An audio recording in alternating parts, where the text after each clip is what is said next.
this moment in hockey history. The Nashville Predators currently find themselves in 5th place in the Central Division after 35 games skated. That's right, we are just a few games from the midpoint of the season. They have a record of 16-0.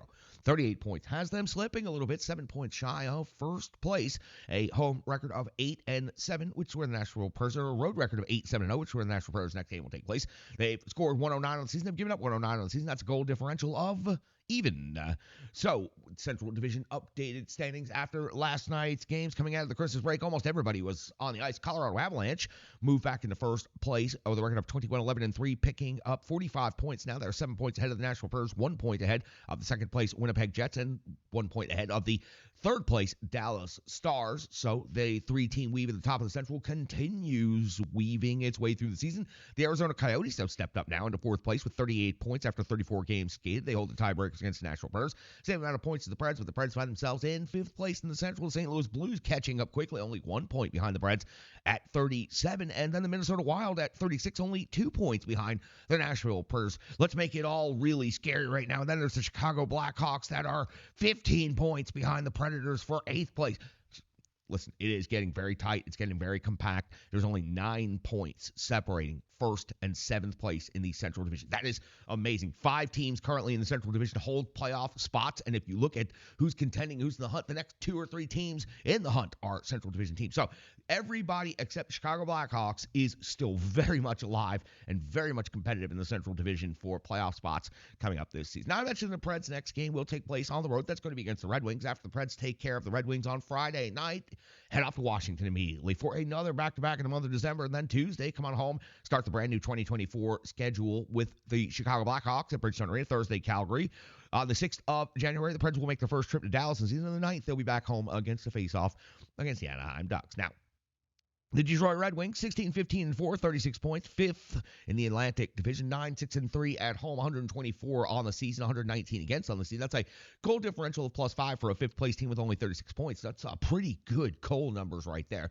However, they haven't had a lot of luck. They've had a lot of headlines, but not a lot of luck necessarily in their most recent stretch of action. Let's go back and talk about their last 5, only picking up one out of a possible 10 points in these 5 games, even with the big headlines they've made as of late, with the big signing that they made of Patrick Kane. 12-18, we go back to that date. 4-3 loss versus Anaheim on the 20th of December. It was a 5-2 loss at Winnipeg. On the 22nd of December, it was a 7-6 shootout win versus the Philadelphia Flyers. The only point that they've managed to pick up, that's 2 points actually. That's not 1 point. That's 2 points. 2 out of 10.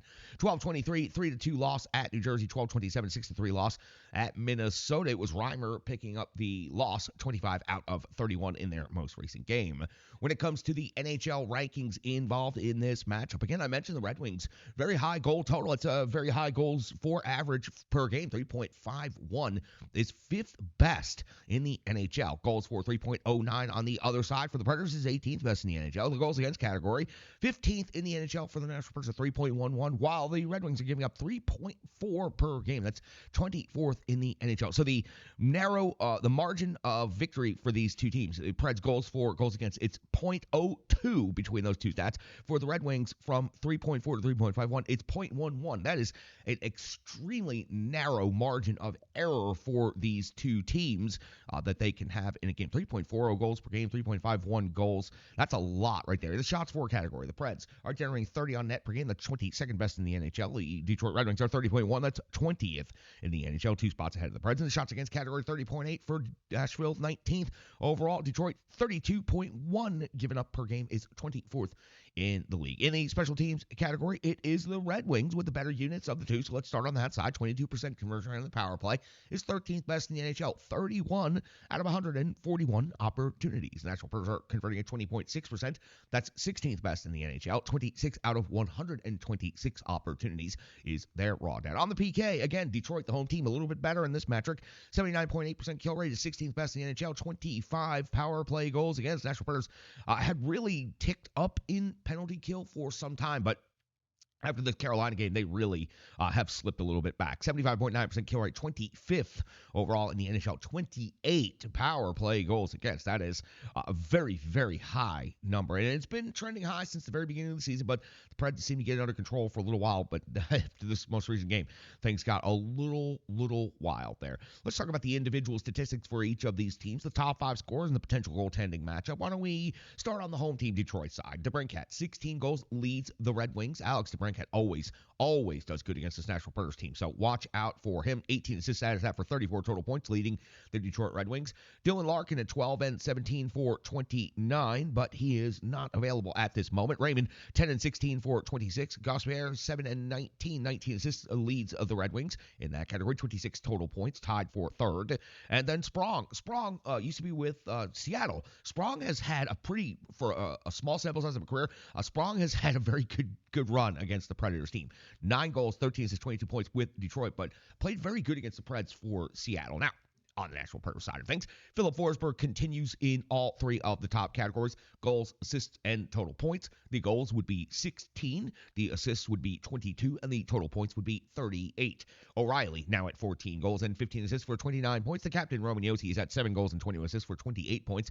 Gus Nyquist is now up to 6 goals and 17 assists for 23 points. And Colton Sissons, 11 goals and 9 assists for 20 points overall. Your anticipated goaltender matchup on Friday night, especially with UC Saros not making it through the Carolina game. 15-13-0 is Saros' record of the season. 905 save percentage, 2.94 goals against average with 1 shootout.